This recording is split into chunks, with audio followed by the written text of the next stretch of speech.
Time to talk episode 5 Regent. So, same rules as always. Raise your hands if you want to come up to the stage and speak. We're going to go through the episode chronologically, so sort of scene by scene. So, like, if you want to come up to the stage, raise your hands and we can sort of give some general thoughts on the episode first and foremost to start us all off. So once I see some hands raised, I'll add some people into the stage, and we can get to talking.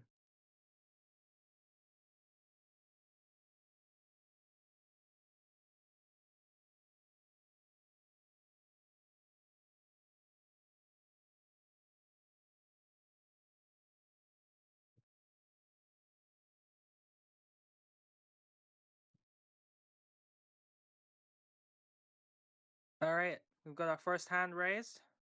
I'm gonna add you up to the stage. Butt top, I'm gonna add you up as well. So feel free to accept those when you're ready, and you can come up and speak. All right, spot top is up. Hi. Oh, you dropped off. I'm inviting everybody up that I can see raising some hands. I've got a lot of requests.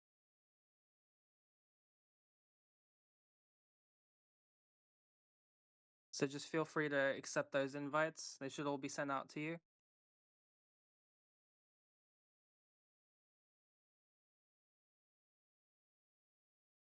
Let us know in the chat if you're having trouble accepting those invites, by the way.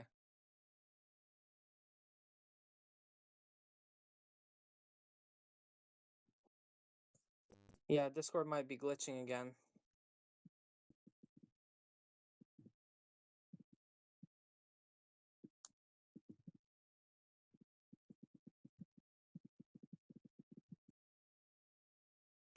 Sorry about this, guys. We had this same issue last week, I think. Where we all right, I just invited Alice Rivers to come up and speak. So we'll see if she's able to join. I'm gonna invite how I spell it because you were the first to raise your hand. I think we're having some trouble because those hands keep going up and then down, so it's not really working. Loretti, is there another way that I can bring people up? Because it seems like the invites don't seem to be working. Oh, somebody joined. Is that a person or is it a bot? Oh, people are coming up now. Hey, can you hear me? Hey, Loretti. Is Hey, how are it you just doing? is it just that I can't send invites? Is that like is it a perm issue or like what's? Let me see if I can invite some of these people up with the hands up, but it could it may be a glitch though. Again, unsure. Let's Yeah. see. Yeah, because I can't Yeah, I mean, everybody with no, their hands up, it no, doesn't you did. allow me to bring them up. Yeah. Fee is up. Fee is up now. Oh, hey, how are I think you? maybe I think it does work for you actually. Mine does not work for me. Maybe I don't have the perms to do it. But Um, I see Ultra in the audience. He may be able to set you up with that, the perms, but yeah. I don't know. I mean, we had the same issue before though, so it might not be me. But why is the any recording up here? sorry. The recording bot is up here on a stage Yeah. too. Should we take that off or is Yeah, it? I'm sorry. Yeah, folks, sorry. Just bear with us while we get this all sorted out. The talks on the Discord stage events have been glitchy. It seems like so lately. For the every week we've tried to do this. So, but I guess yeah. If you want to get to started, I'm gonna hop off here. But Yeah. it looks like you got a couple people up here at least. So Yeah. yeah. All good. Thanks, Loretti. Alrighty. So if anybody wants to take your mic off mute if you want to speak up, people on the stage, we can get to sort of talking about general thoughts about episode 5, Regent. What are our thoughts on the first post Rook's Rest episode? I'll start with you, Fee. What do you think about the Personally, episode? I feel like it was definitely a top three so far this season. I really liked the episode. I was surprised when it ended, and a lot of people were saying it was like the worst one of the season. Personally, I really enjoy episodes that are slower paced and like really focus on developing characters and introducing new, maybe like building up to new big events. And I feel like this was really one of those, and I really enjoyed that. Also, it let us really dig deeper into some of the characters, namely Damon, which I really enjoy. Like, I don't like when for example, Game of Thrones season 7 and 8 was really spoon feeding the audience everything. Like, you didn't really have to think about much or analyze much, and it was all very surface level, and I didn't enjoy that at all. But I feel like House of the Dragon is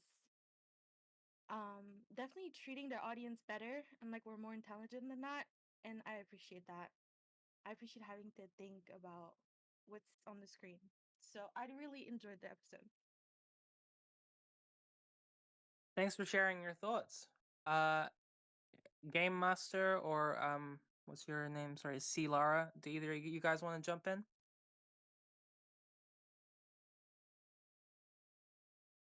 If you're able to unmute, Did they really raise their hand? Oh, okay. Game Yeah, Master so unmuted. first of all, I'm sorry for my accent. It's kind of embarrassing. I'm from Europe. Excuse me for my accent. Yeah, I thought the episode was great actually. Um, and setting up for the events that will happen in the future episodes. Personally, I watched the show for the prophecy.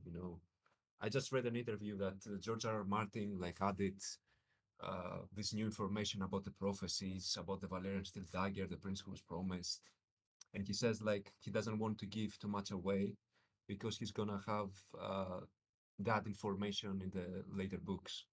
I just read an interview just now. Sorry. Right. No.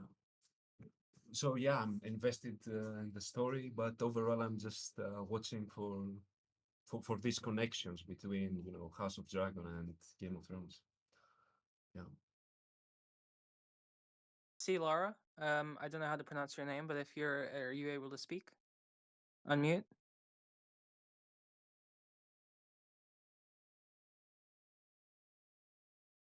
If you're struggling, the mute unmute button is on the bottom of should be on the bottom of your screen. Yeah, I think you did Yes, it. sir. Sorry, but I don't speak English, sir. Oh, okay. That's fine. Can I go to audience? Yeah, we can do that. No worries. Oh, okay. He already did it. Okay, cool. All right. If anybody else wants to come up, then absolutely come up. I'm gonna invite a few people up and see if any of them work. If any mods are in, could you bring some people up because I think my perms do not work.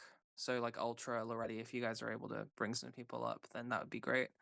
But in the meantime, I want to get into the meat and bones of the episode. So the episode starts off in the immediate aftermath of Rook's Rest. So we're picking up with Corlys. First opening scene of episode 5 is of Corlys on Driftmark. He's walking up to his throne, the Driftwood throne.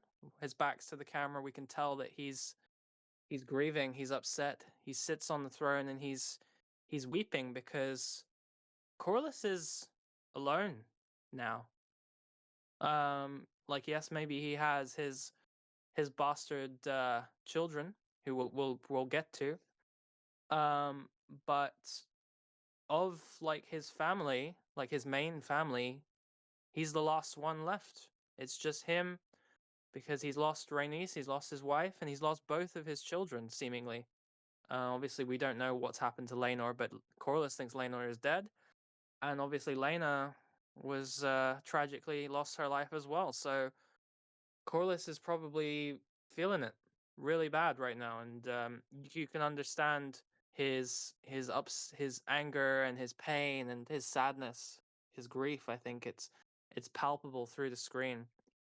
Fee, I wanted to sort of get your opinion on where Corliss's head is at, because I think we'll get onto him being given the hand of the kingpin, I think later on in the discussion, but I think just generally speaking, where do you think Corliss's head is at right now, seeing as he's lost his wife?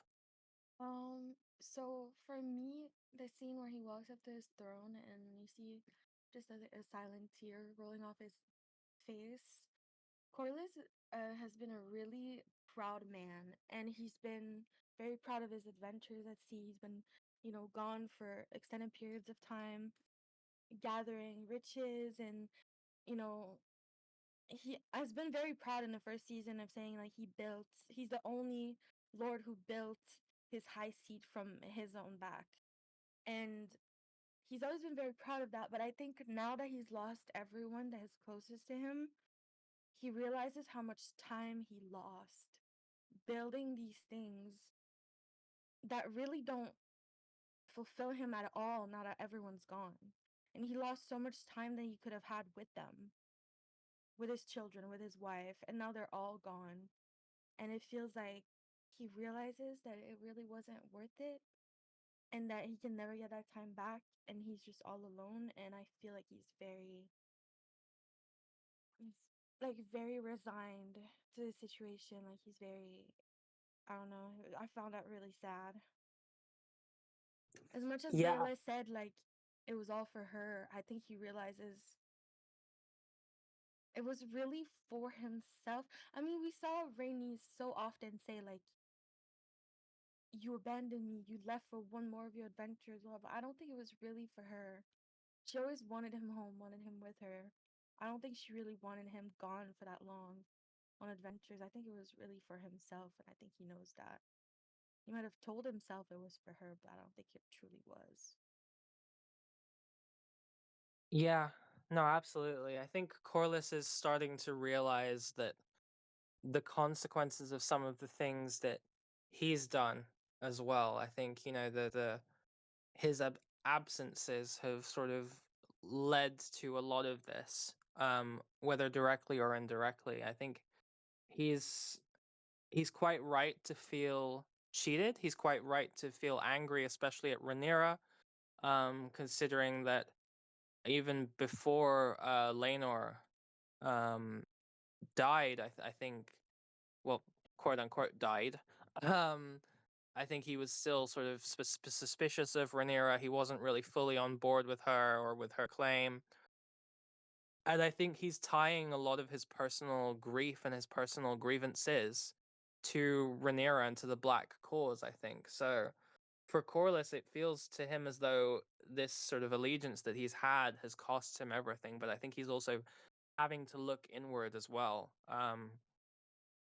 Obviously, Rhaenys was a dragon rider. She was probably the most experienced dragon rider, and she knew what she was getting into. She knew the risks and stuff like that.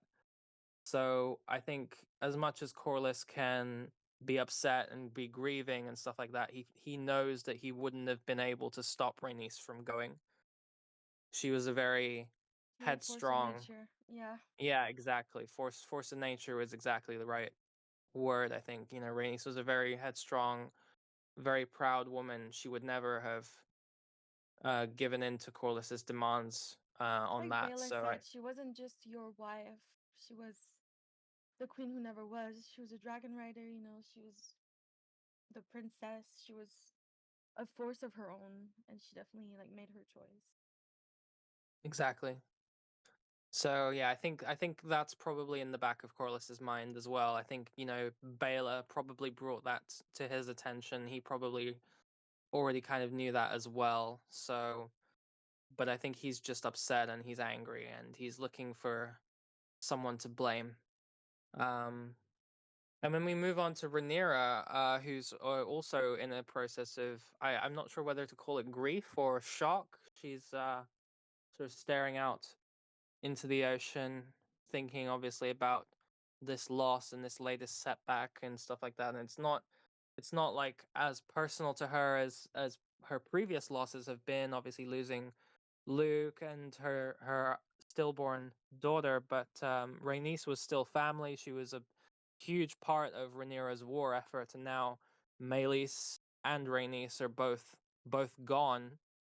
The Blacks do have quite a lot of dragons, especially compared to the Greens, but Meleys was probably, along with Caraxes, their best one, and now she's gone. So and losing Rhaenys, I think, as a voice of reason, as a sort of experienced voice in the council, is going to be a really big blow to Rhaenyra. I think, even though she didn't officially name a hand until Corlys, I think Rhaenys was acting as the hand, and so now Rhaenys's loss is going to be felt by Rhaenyra, I think, and other people are going to have to step up to fill the void.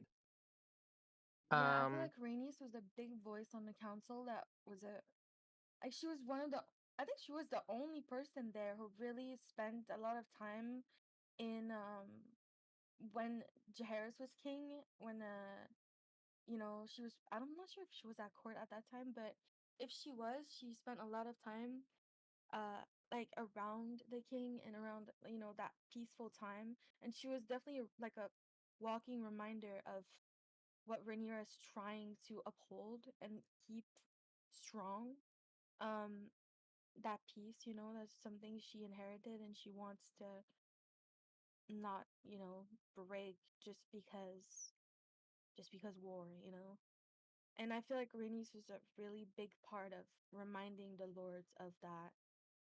And now, I mean, Rhaenyra wasn't alive at that time. I don't think any of them were really at court or like around. So I don't know. It's just difficult. It's gonna be hard to like rein them in. They're pretty bloodthirsty and getting impatient with Rhaenyra.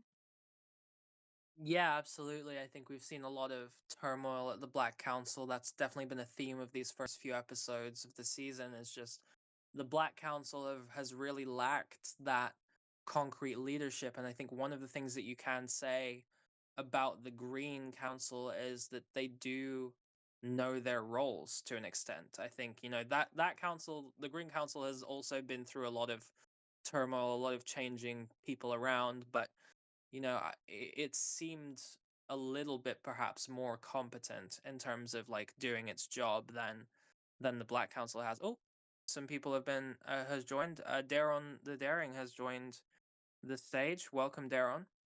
Hello. So Hello. to add to your So point about, are you still speak? Can I say something, or are you continuing? yeah, no, go for it. So to add to your point about the Black Council, I feel like the Green Council has gotten right now at least a sort of vision or like a path forward in one direction, with like Aemon steering the ship, whilst the Black Council I feel is like going in multiple directions and just going left, right, and center, and just uncoordinated. Yeah, I feel like we witnessed the Green Council falling apart a little bit when Otto left. It was kind of like its head got cut off. Nobody knew what to do, especially because um his placeholder Cole has no idea how to be Hand of the King. I mean, everyone was turning to him and he was just twiddling his thumbs. So I feel like um Aemon saw that power vacuum and he just jumped right in to undermine Aegon and to kind of steer the council, and then it really like took off from there. Yeah, no, absolutely. I think Aemond definitely went into Rook's Rest thinking that there could be a way. I think especially once Aegon showed up, I think he knew that there might be a way for him to come out on top in terms of gaining power if he let his brother kill himself, pretty much. I think he knew that if Sunfire and Aegon went up against Meleys, that would not end well for Aegon. I think, Aemond is, for all of his evilness, he is quite smart, and so it makes sense that he would sort of hatch a plan on the fly to sort of let his brother take the fall for him and then clean up and get all the glory at the end with Vagar. So it's interesting to see now what the Green Council is going to become now that they have a somewhat more competent, perhaps, king at the helm. Although I have to say, as incompetent as Aegon was, I think he was genuinely trying to do a good job. Whereas I think Aemond, I'm worried about what he's gonna do once he's in charge. But speaking of which, I think we've had an Aemond join this chat. So Aemond, what are you gonna do? Hi. Oopsie. Yeah. Hi. Hello. I wanted to jump in about your perception of Eamon in the Green in Book's Rest. Um, it was both personal and also from a point of view of who is best for power, what is best for the realm. We still do not know if Aemon cares about the realm, but he does see himself as someone who studied history and philosophy and blah, blah, blah. So he sees himself as the best ruler. And in this war against Team Black, he sees himself as the best option for the realm in this Team Green versus Team Black war, basically. So it's not only personal what happened, it's also a decision that is made because of his point of view on the matter that Aegon is not fit to rule. Yeah. I mean, he's witnessed his brother being a drunk and doing perverse things in his youth. I mean, his brother forced him to pretty much get assaulted when he was like 13. I mean, yeah, his brother never was interested in the crown, never was interested in learning how to be a good leader. I mean, and that's partly because of his parents. I mean, they both like Allison wanted him to become king this whole time, but would never teach him anything. She would encourage That's him to true. hit. She would encourage him to hit Aemon, but like just don't do it where other people can see you. Like she was just, she I mean, I feel basically like set Alison up was very Aegon for absent as a failure. mother, But and like Viserys was just not there as a dad, whilst Alison was just focused on what do you call it, I pressing think Aegon's claim, they were trying and to make just Aegon a symbol, yeah, with the sword, with the name, with everything. yeah, But just they a failed to puppet, teach him. basically. the Yeah, same thing with because Otto. To be honest, Otto really didn't like. Otto really fell short on like teaching Aegon anything. yeah, Like he was there for and like 13 years or something. But How they long? didn't want it to was sharpen his all about mind at all. symbolism. Sorry, Yeah. I'm sorry, I'm lagging a bit. Sorry for Oh, interrupting it's you. okay. It's okay. Would it be okay if we moved on to the next scene of the episode? Yeah. Yeah, Just that's alright. because I'm being conscious of time. We've got 2 hours, but I just want to make sure that we get through this and leave as much time for open discussion at the end. So I want to get on to the main sort of opening big scene, which was the Melee's head parade through the streets of King's Landing. We get Cole and Gwaine leading the procession, sort of talking about why the small folk perhaps are not they don't seem to be happy seeing a dragon there. In fact, they seem scared. They seem worried about potential black retaliation from Rhaenyra's side. I think it's interesting to see the sort of perception of a dead dragon and the sort of how that sort of instills this fear into the common people. I think, So I have a question for Fee. Fee, what do you think the common people are thinking seeing Melees, especially considering that Yeah. Melees was the dragon that burst through the floor of Yeah. the dragon pit in season 1 and caused all of that destruction, and Yeah. now her head is being paraded through the streets. What do you think the common people are thinking right now? Okay, so I've given this a lot of thought because I find a lot of people pointing this out that the common people should be hating Rhaenys and hating Melees in particular for what happened at Aegon's coronation, and that it seemed like a couple of hundred people died when Melees burst through the floor. And I understand that point of view, but I think it's important to think about it in the eyes of the common people. So it's been hundreds of years where dragons are seen as gods. They're seen as untouchable creatures. They don't even see them as animals. They're just untouchable gods.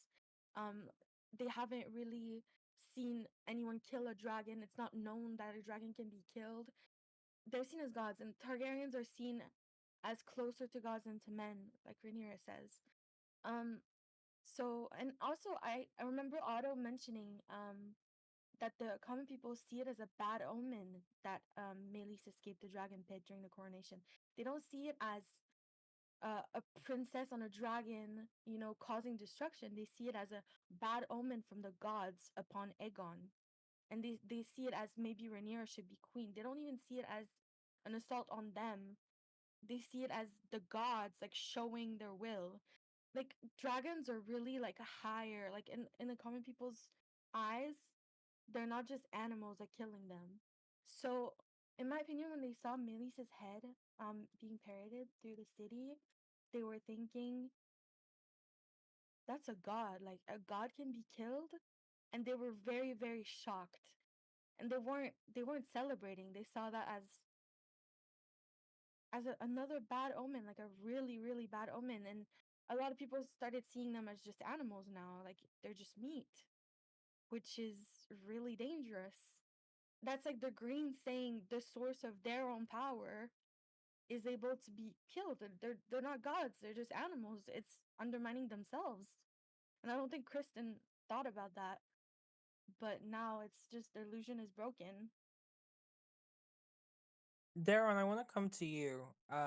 Obviously, we've had two parades so far in this season.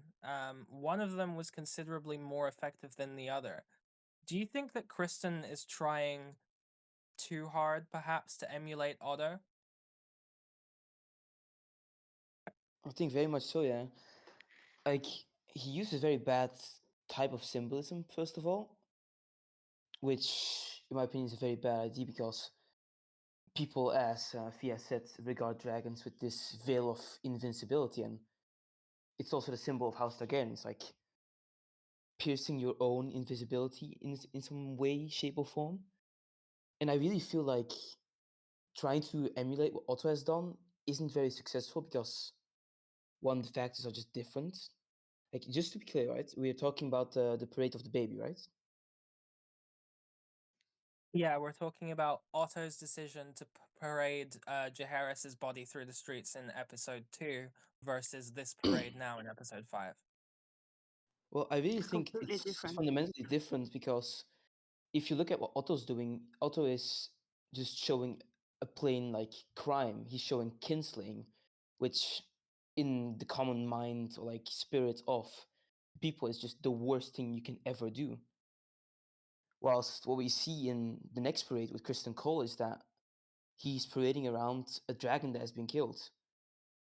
And if you think about it, it just doesn't align because whilst what do you call it? Whilst what's happening in the previous parade is that they're displaying something completely bad, and what they're doing is just bad. What you're seeing here is yourself just committing kind of a crime against your own symbols and like your own symbolism. I feel like it's a very contradictory thing to do to parade a dragon around whilst you're the House of the Dragon. Yeah, exactly. It's like you had the Jaehaerys parade, which was incriminating Rhaenyra, and now they're incriminating themselves by having this symbol destroyed before the small folks. Yeah, absolutely. Eamon, I wanted to come to you actually because I promised that not all of my questions to you will be about the character that you're named after, but I wanted to ask about um I wanted to ask about Eamon because obviously we see Eamon in this scene. He's up above looking down on the procession with Alicent and he's not saying Mm. anything. Alicent is looking at him Well, very yeah. judgmentally. But she always does that with everyone, doesn't she? Yeah. I guess my question was, we don't. So Eamon doesn't say anything in this scene, and after Hmm. Alicent leaves, he's looking. He doesn't look necessarily proud of what he's done. He looks a bit thoughtful. What do you think is going through his head right now, seeing his brother's body also being I wheeled through the think street? I think he's just being clever, staying silent. Um, it's like the question of Lucerys was never raised, at least not before our eyes. We didn't see that in the episodes. So this question will not be raised either, and he will not encourage this question to be raised. You know, he's done the thing. He's done what he wanted to do. It is done. He has the cat's paw at his belt. Why would he say anything? You know, I think him we have Yeah. taking the another Aemon that dagger. joined. Maybe that could put some. Prince Regent is here. They could put some input, have some input as well. lot of Amond love in the chat today. Small folk saw what they wanted to see and what they needed to see. They needed to know that my brother was the one that downed Oh it, god, we're doing and now roleplay they in here. do. Oh wow. Oh, Okay. we're doing role play. Okay. Um, no, I think yeah. No, I think it's just that Aemon is really. We see him. Sorry, I have a bit of a cold, so excuse me for that. But we see him having a little tantrum in Storm's End, which I love, by the way. Sorry to say. But mostly his demeanor is calm, composed, and everything and calculating. So right now, why would he say anything? Why would he acknowledge it? That would just put him in a bad position when he's in a very good position right now.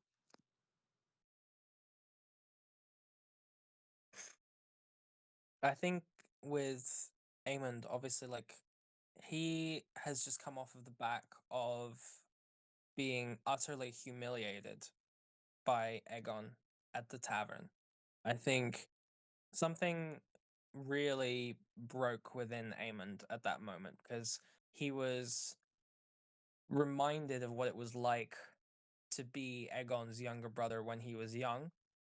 And he's sort of built up these walls around himself and become this hardened warrior version um, to sort of protect himself. You know, he's done it to sort of try and grow up a bit too fast, and Absolutely. you can't fully put those things behind you. And I think that's why he leans on the sort of brothel madam as a bit of a surrogate mother figure because he needs Oh, that little bit of vulnerability, I think, as well.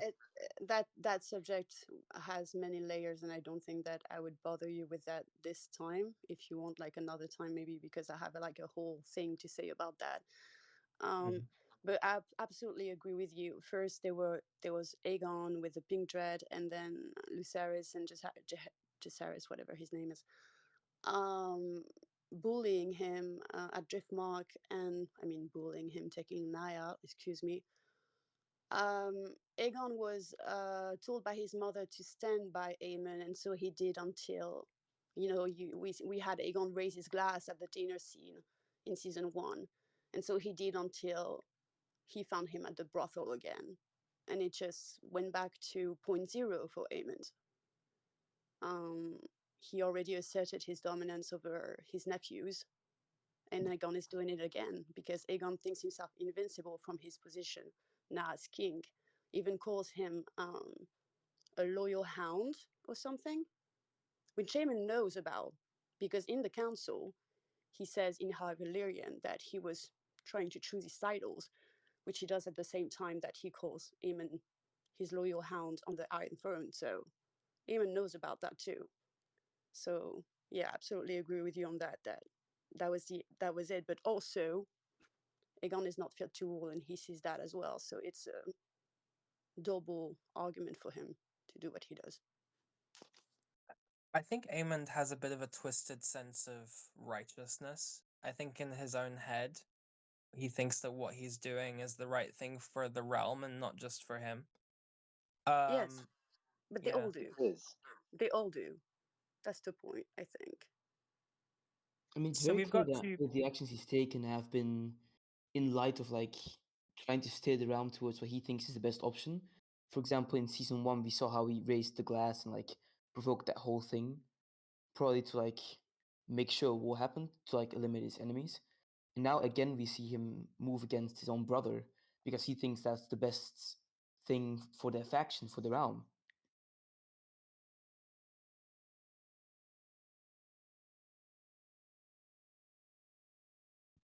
Yeah, no, you're right. I was wondering if we could hear from Sarah and Abby the Cruel. I think you guys have both joined, but you've been on mute the whole time. So if you guys want to jump in and talk, we're talking about just the whole scene surrounding the Maylee's head parade. If you guys have any thoughts around everything on that. Yeah, sure. I wrote this in the chat because the conversation has shifted, but I kind of thought a little bit that why Cole, I think they mentioned that it was Cole's idea to parade the dragon in the after credits. I might be wrong. Someone can correct me.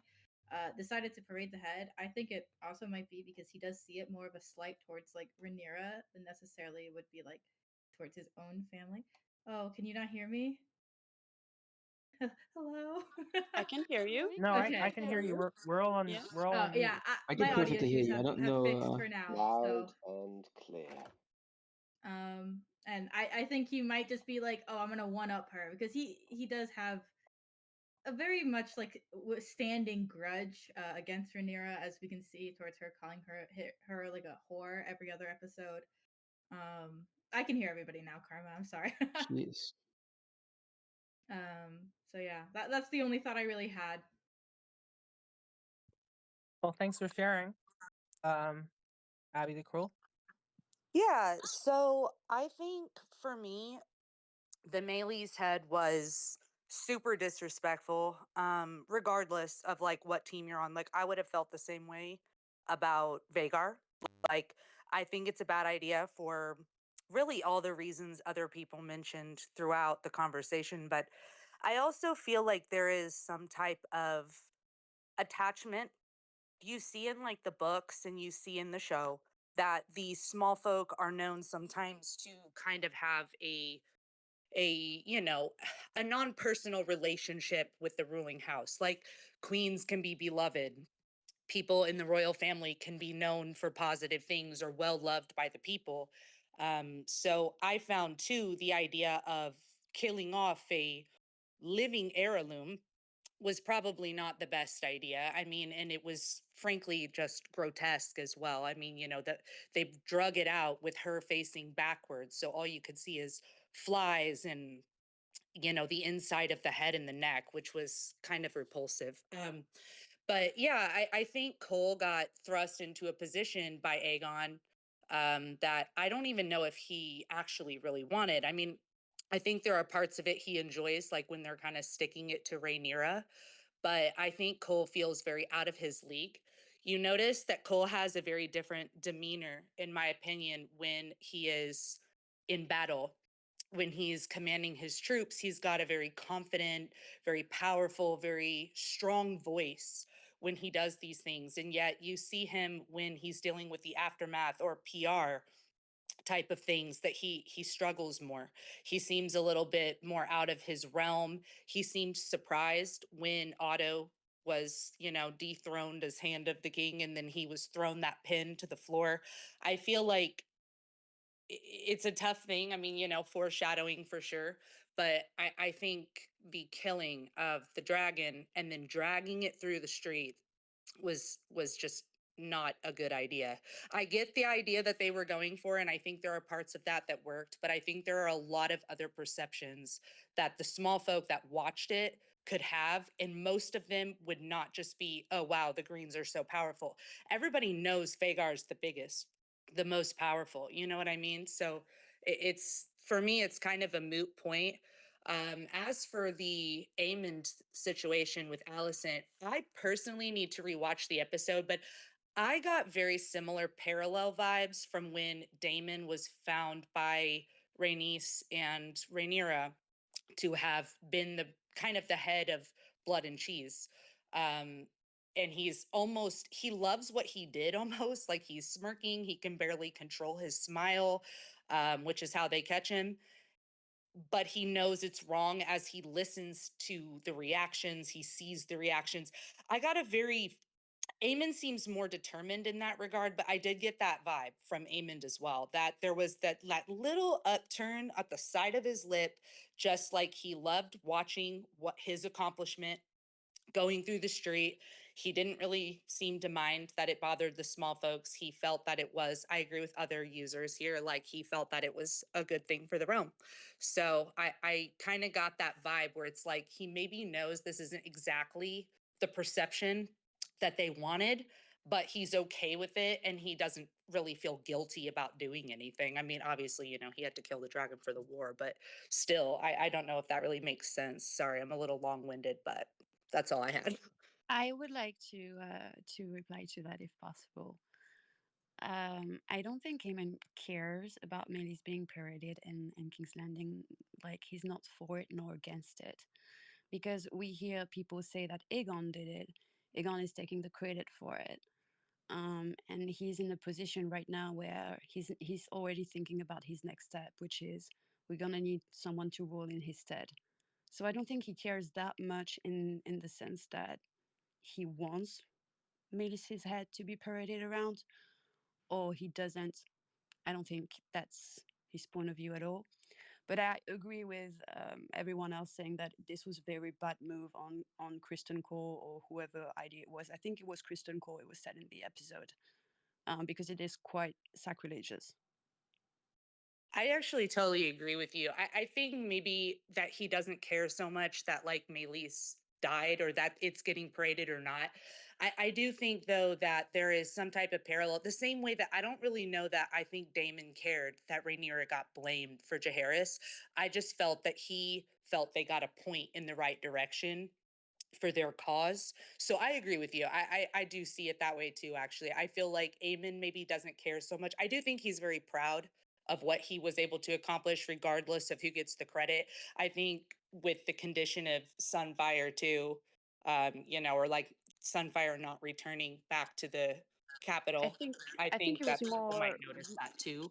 So it was more relief on my part that I saw, but to each their own. We all interpret things, and it's valid either way. So, but for my part, what I saw was kind of a relief, I guess, So that I'd Aegon was like down. to transition to another scene, or at least maybe perhaps a different part of that scene.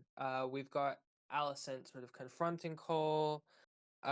She's sort of wanting to sort of find out the truth. She's very like Alicent knows. She knows full well what Aemond has done. Um, we see Aegon sort of being brought into the castle. We see his condition. It's bad, very very bad. The armor has sort of melted into his flesh, and they're having to take it out. He's barely alive. Um, Kristen is sort of like kind of in denial, and Alicent wants answers. Do you guys think that Alicent? I mean, it feels almost like a redundant question, but do you think that Alicent feels guilty over what she said to Aegon that made him? I feel like she Why doesn't not? realize that she was wrong there. Seems like a thing she wouldn't do, like realize that she was wrong. I feel like realization is eventually creeping up on her, but right now I don't think so. I think so.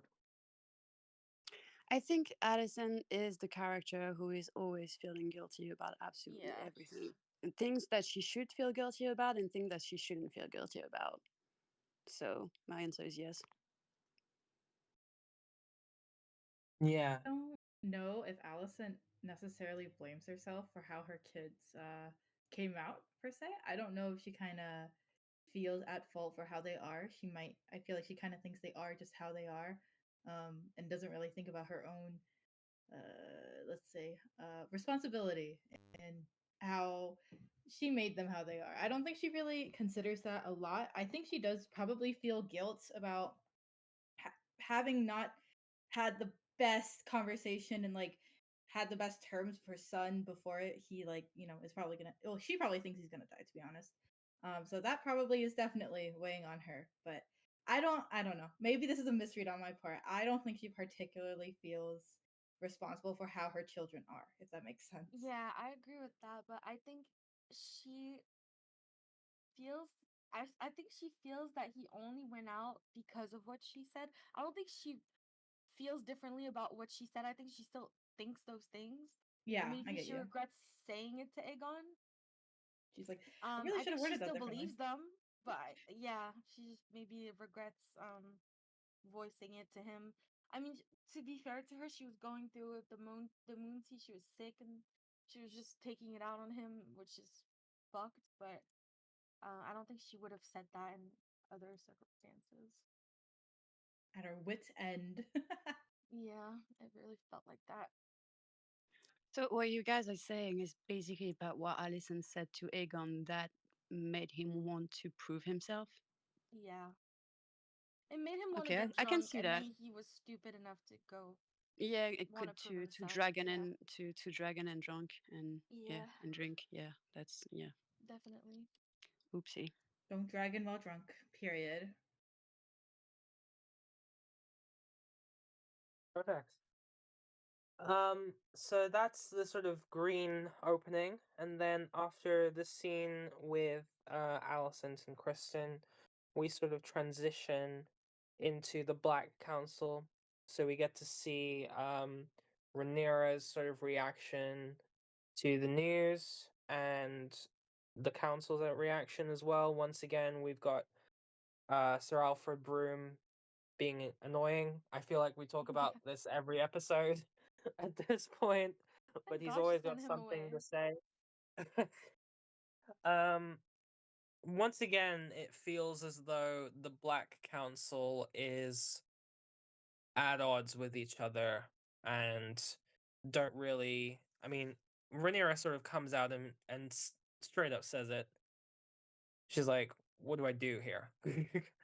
and stuff like that. So I think, they're sort of like caught in two minds, all of them.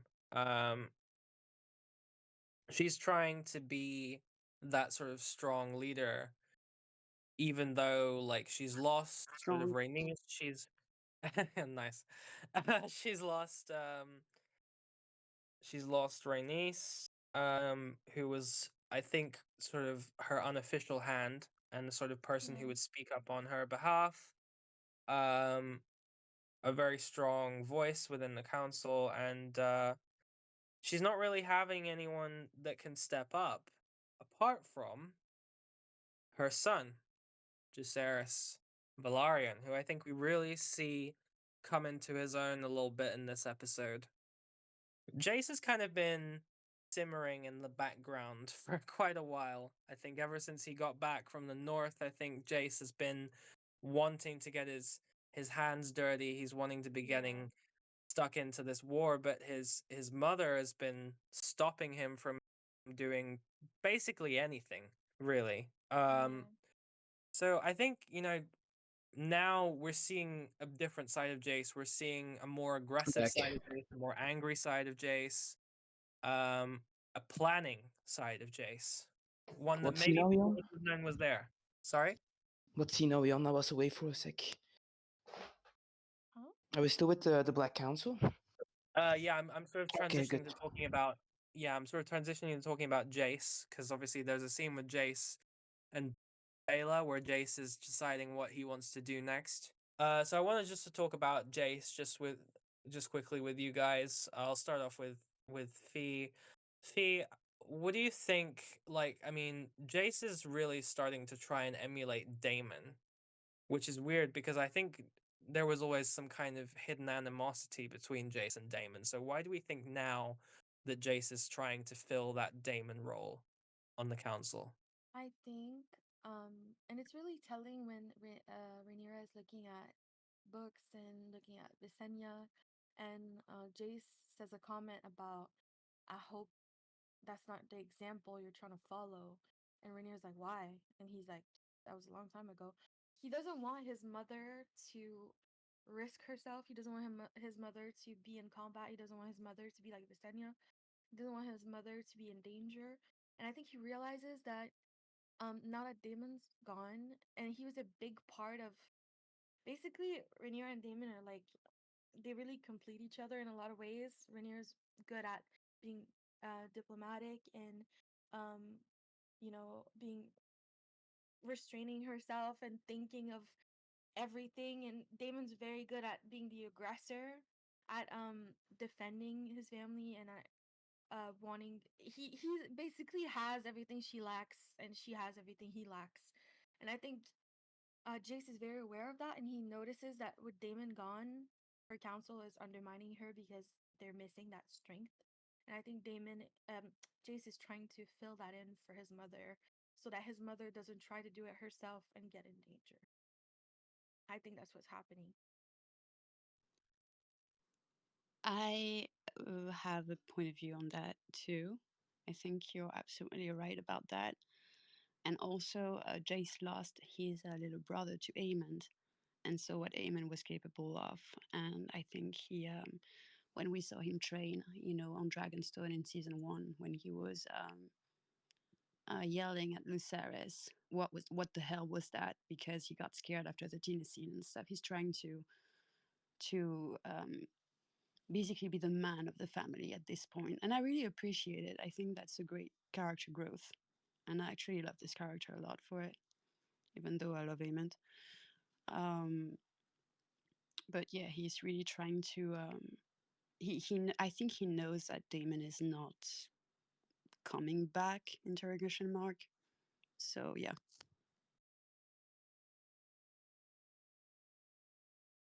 Daron, do you have any opinions about Jace's development and his sort of plans going forward? I don't think I have any other opinions than what has already been said. I think, although I'm personally a very what do you call it, stick it with the rules guy. I really like what Stannis the Menace was doing. So personally, I wouldn't be very happy if my son was negotiating without my leave. But well, I guess war requires it. Yeah. No, I think Jace knows that he has to find some way of making use of himself in this war, that he can't just, like, he has a responsibility being Rhaenyra's son, being the heir. He can't just sort of sit still, look pretty, which is what he's been doing for most of this season, just sort of mewing in the background.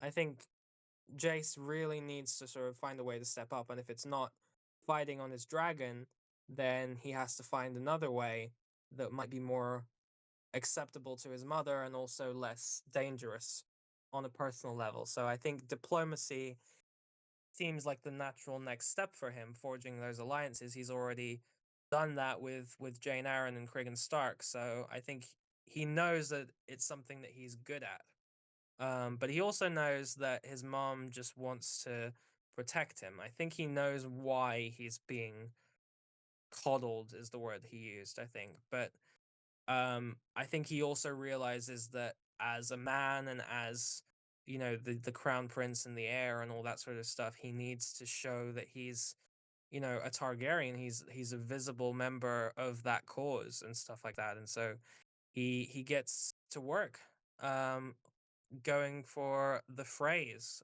to sort of, I think it's to get passage for the army that Daemon is raising. Correct me if I'm wrong, but I think that's the reason why he's doing that. Um, but yeah, so he's trying to make use of himself, which I find quite admirable. Trying to think what comes after this scene with Jason Bela. I think we get on to wait. Damon. It was initially Do we go to Harrenhal? Oh. I was about to say it was initially for gaining passage for Kragan's army, but then the phrase ended up requesting Harrenhal, and um Jace ended up turning this into an actual like pledge of allegiance from them, not just passage. He asked for bent knees, and it's implied that they accepted.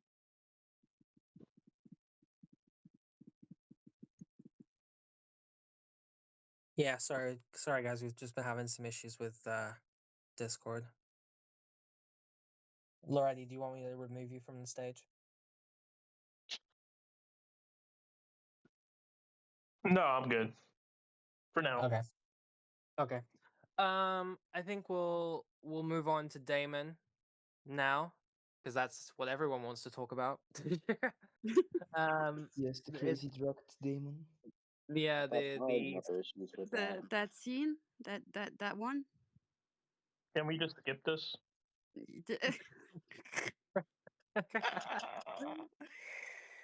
Ah, God. Damon. While everyone's fighting war, Damon is on an acid trip. But yeah, no, I mean it's interesting. I think we don't actually start with the dreams. I think we start with Damon trying to subdue the Brackens. So he's on Caraxes. Um he's getting his hands dirty at last. Or at least trying to. He's trying to win them to his cause, and he's got Sir Willem Blackwood, Mr. Chad Blackwood from episode 4, all grown up now. Um and he's trying to get the Brackens to bend the knee, just as Jace is trying to get the phrase. And the Brackens won't. They are stubborn sons of bitches. So they refuse.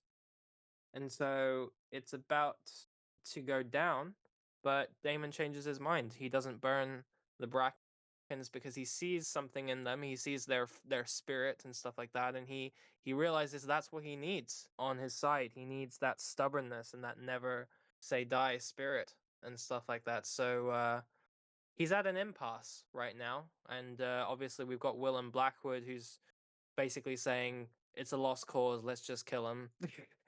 And but Damon needs these men. He needs them on his side. I think it's interesting to see Damon sort of struggling to corral the Riverland politics and stuff like that. He's struggling to sort of understand it.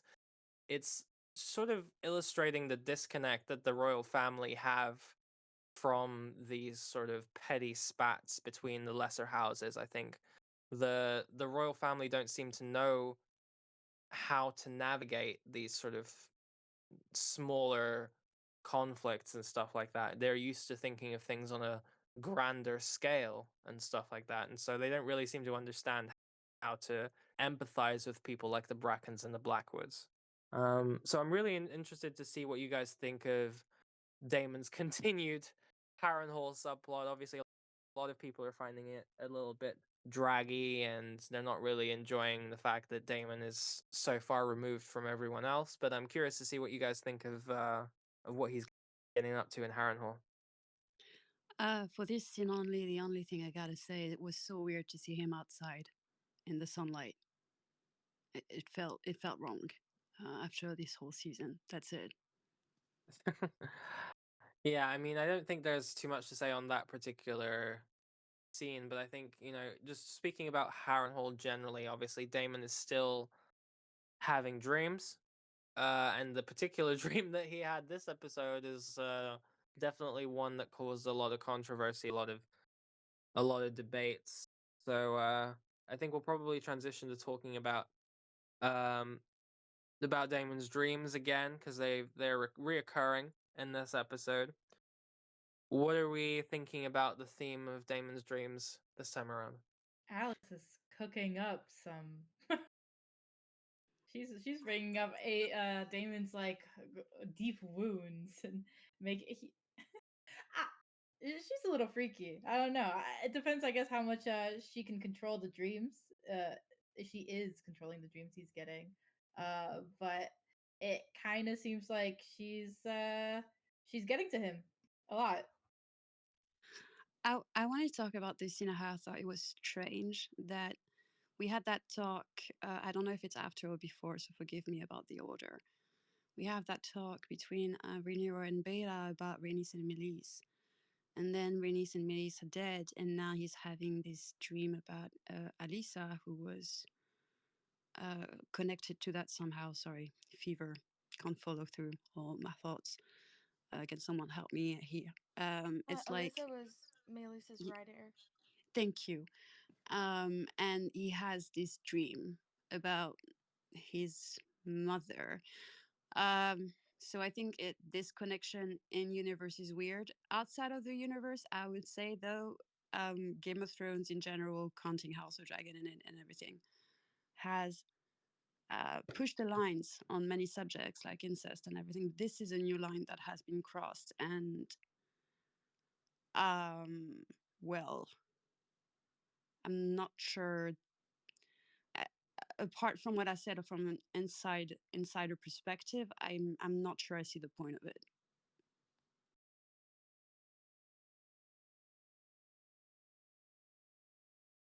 I find it very interesting that Damon imagines his mother to be that young woman, because if you think about it, she died when he was 3, so he doesn't know what she looks like. So that could just be his imagination. Personally, I think this brings more heat to the theory that he just couldn't remember what Eamon looked like, and that's why that was him in the eye patch. I think it becomes He more was true by the he moment was for me.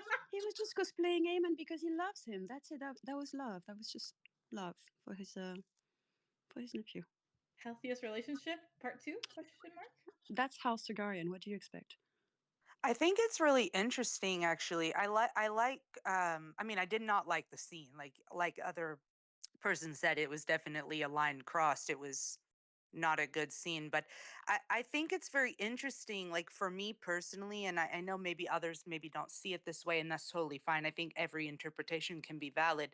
But I'm getting a lot of parallels between the two, and especially there's this theme of, in this situation, for lack of proper terminology, there seems to be between Aemon and Daemon maybe some type of, the show is going in a direction of like a mommy issue.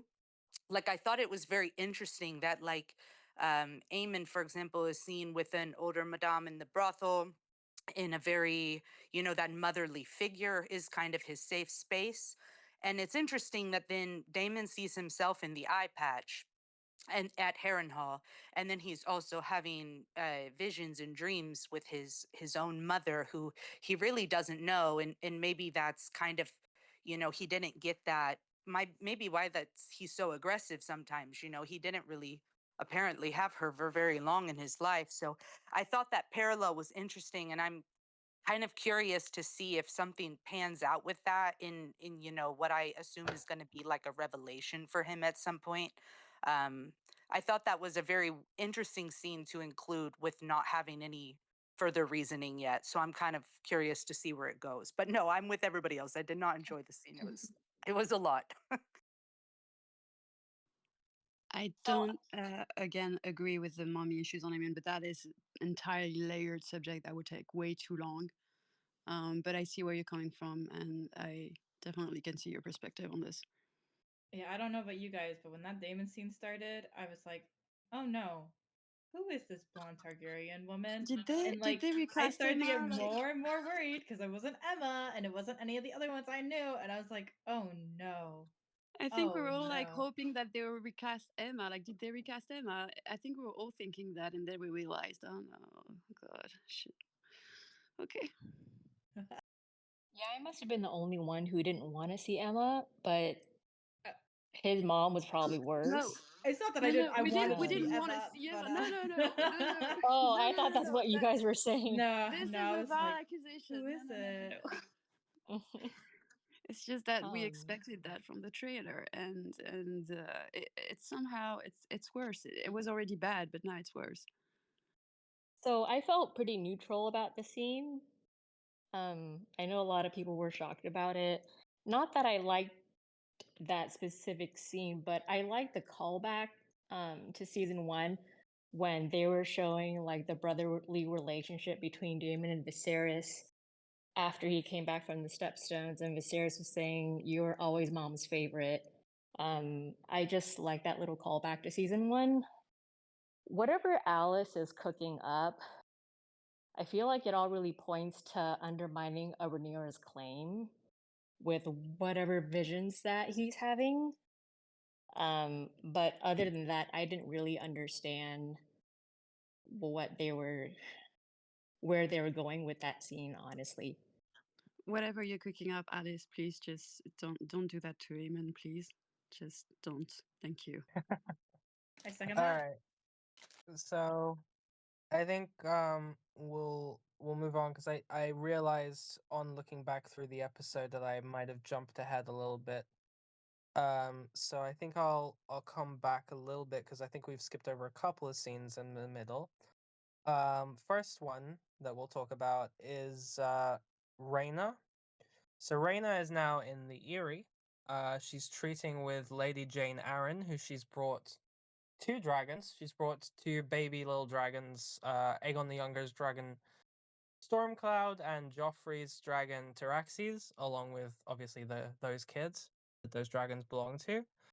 And Jane is pissed. She's not happy.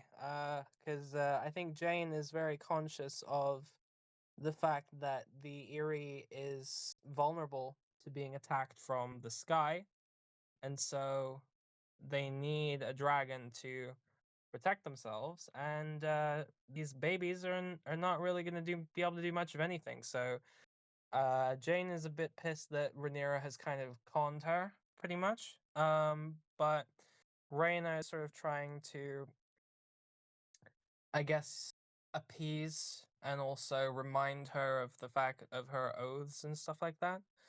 But just an interesting small scene. Obviously, we get introduced to Jane Arryn. She's quite a headstrong character. The last Arryn that we saw. Who remembers who was the last Arryn that we saw? I think it was it Lysa or was it somebody else or Robin? It was Robin in season 8. Yes.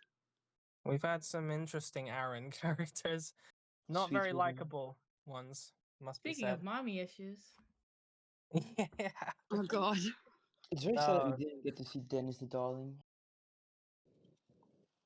I'm assuming that's a book character, in which case I'll say we're not talking Yeah. about the books in this chat. Just It's not from just a Fire and warning. Blood, it's from Song of Ice and Fire, but yeah. Okay, yeah, no worries. Anyways, so that was just that scene. If anybody had any thoughts on Jane Arryn before we can move on. She's She really cool. remi- I love her. Yeah, She's really she cool. reminds Even though me she's of on the like wrong Elena. side. She's on the wrong side. Sorry, Team Black. But she's really cool. I loved her line. What was that line that she said? She has I more fearsome hounds or something. she is displeased to, like, she doesn't like the feeling of feeling powerless, and I was like, oh, we can all relate to that. I think it was a good line.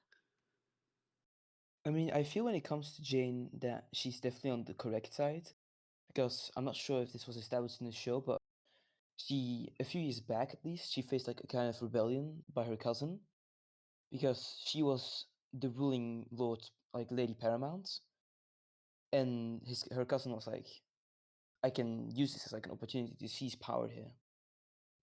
And in my No. opinion, if she would support Aegon, that would kind of undermine her own claim. No, of course, when I say that, I was just mentoring. Don't worry, I wasn't serious. She reminds me of an Elena, like if she was around her. I don't know. That's how I imagine her. I feel like she'd have a very fierce presence if she was like actually on the Black Council. I think I'm that's excited to see very more of her. interesting. Yeah, that's very interesting. I like it. It's quite can see- similar to Rhaenys, I think. I can see her being like what would be if Rhaenys wasn't a dragon rider. I think it would be quite like Jane Arryn, in my opinion. She's quite fierce in her own way, I think, and we'll probably see more of her. We'll see more of that in the coming episodes, maybe coming seasons. But we'll sort of skip forward now to the following scene, which is Rhaenyra with Mysaria. So obviously, Mysaria has sort of stepped into her role as Rhaenyra's sort of mistress of whisperers. She's very in touch with the feelings of the small folk, and Mysaria, I think, is really starting to show her hand in terms of being a useful weapon for Rhaenyra to use in terms of like winning the common people to her side through trickery and through, sort of secret King's Landing missions. It seems like in every episode almost we've had somebody travel to King's Landing from the black side. It just never ends. But yeah, so this time we had Elinda Massey, Rhaenyra's handmaiden, being sent off to King's Landing on a secret mission. What do we think of Myzaria's continued advice to Rhaenyra specifically about the small folks' opinions on the war and on Viserys' passing and sort of this transition into this new phase with Aegon as king and war brewing. What do we think of Mizaria's council? I feel like we shouldn't trust the council. Like, she seems like she's trying to make herself useful to Rhaenyra to win her trust. But at the same time, I feel like she's kind of, what do you call it, bad counsel. Because from what I've seen and from what I feel, she feels like a kind of devil on Rhaenyra's shoulder that is like encouraging her to act more boldly. But at the same time, that can be dangerous because you're like not showing as much restraint as you should.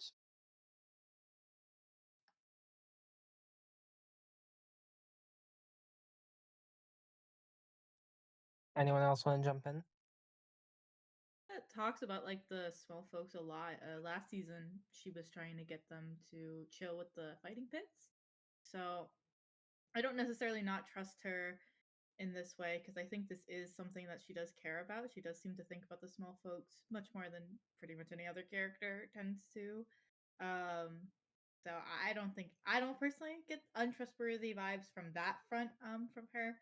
It does make sense to me that she'd be like, "Hey, let's use these people as part of our power because they tend to get overlooked." I don't have my thoughts really clear on Mysteria yet. I think her arc is only getting started, and I'm not sure if they're gonna follow the books or not. But to me, it's a character still in waiting, with a lot of building up that is happening right now. And which I love is that I have no idea what the result might be in the end. I think she's a very clever character, and it was not this episode, but it was really an interesting moment when she turned back when she saw the twin approach Dragonstone, the Cargo twin, and she turned around after her speech of saying that basically she maybe should have always remained a whore, and she turned around. So I think um, it's just like a Littlefinger versus Varys stuff. I just don't know what to expect from her, but I love to see it. Yeah, this I scene think did remind me of Varys a little bit, where he was saying that, you know, he's protecting the realm. From what I recall in Game of Thrones, I didn't really feel confident that was his interest as far as like what he showed. It's just what he said. But with Miss Saria, I feel like she's showing that, and they're taking steps to flesh that out a little bit more.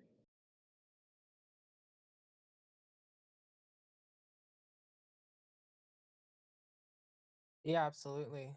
If anybody else wants to jump in, then feel free. I think I'll cap this particular scene off by sort of talking about um something that happens later on in the episode, but I think we'll talk about it now so that we don't have to go over it later. Which is sort of like a continuation of that scene. Obviously, like I mentioned, Elinda Massey has been sent off to act on Mizaria's sort of plans and stuff like that. We don't particularly know what has been planned, but she's been sent off to King's Landing, and we sort of transition to a scene very later on in the episode where Elinda is in King's Landing. She's looking for someone. She finds a King's Guard, and the King's Guard directs her to a door. And when she knocks on that door, who opens it but Diana, Aegon's victim, and stuff like that. So, any thoughts about what Diana could be doing and any reason why her in particular has been contacted by Elinda?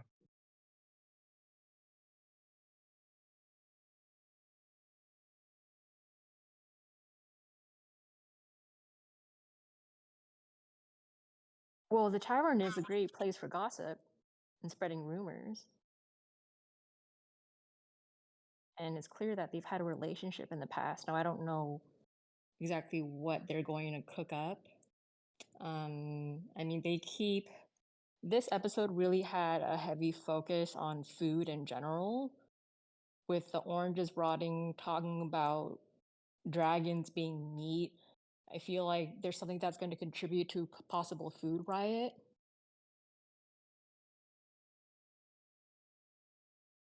I feel like Diana is also they show her as a server in the tavern where you see Aegon in his Kingsguard drinking.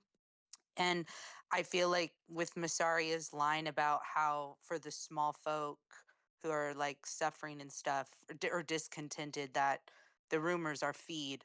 So not only does Diana have obviously a lot of personal reasons to dislike Aegon, but she's also in a prime position to potentially maybe help spread some of those rumors in a place where people may not have quite as much fear because they're drunk to go ahead and just start talking about the king, which might have something to do with, potential future events they seem to be leading up to. So I wonder if that's it, but I'm really not sure either. It was interesting to see her back again.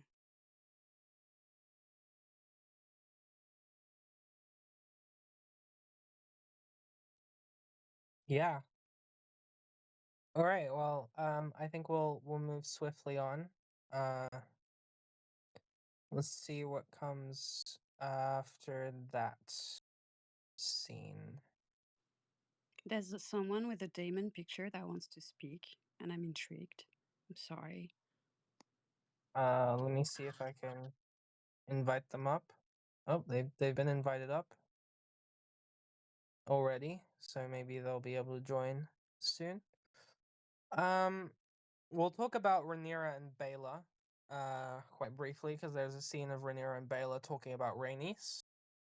Rhaenyra obviously is going to send Baela to Corlys to sort of give him the hand of the king pin and ask him to become the new hand of the king.